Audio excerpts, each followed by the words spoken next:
This is Breckie from Breckie Writes, this is Breckie Reads, and this is my spoiler-free review of Some Kind of Happiness by Claire Legrand. Some Kind of Happiness is a middle grade novel that follows 11-year-old Finley Hart as she is dropped off to spend a summer with her grandparents, who she's never met, and all of her aunts and cousins that she's never met, while her parents go to work out some marital problems. This story follows Finley as she adjusts to life with all these strangers and gets to know her family and begins to uncover some of the family secrets, but also as she writes stories about the Everwood. Finley is a storyteller. She has been telling herself stories and writing stories for long before this book starts. She keeps them in a notebook, and her stories are very personal. They get to the heart of who she is and what she is experiencing. This book is not exactly a fantasy, and it's not exactly not a fantasy. This definitely rides a weird line because the story itself is not a fantasy story. It's not a Narnia story. They do not discover a magical portal. There are not fairies that transport them.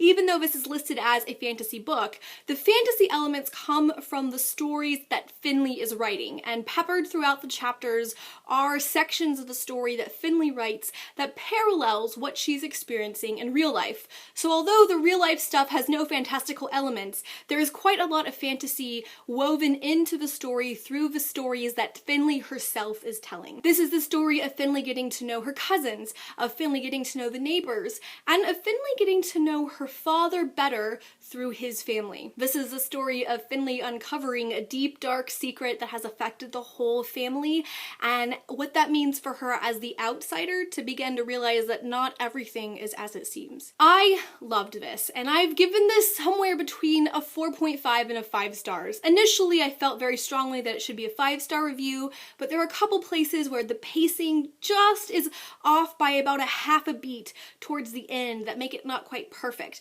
but it still packs a punch. As far as a middle grade novel, it's completely digestible, and yet for an adult really was meaningful. It surprised me, frankly. It surprised me as a middle grade book that I was going to love it this much. This is the kind of book I wish I had had when I was 11, 12, 13 years old.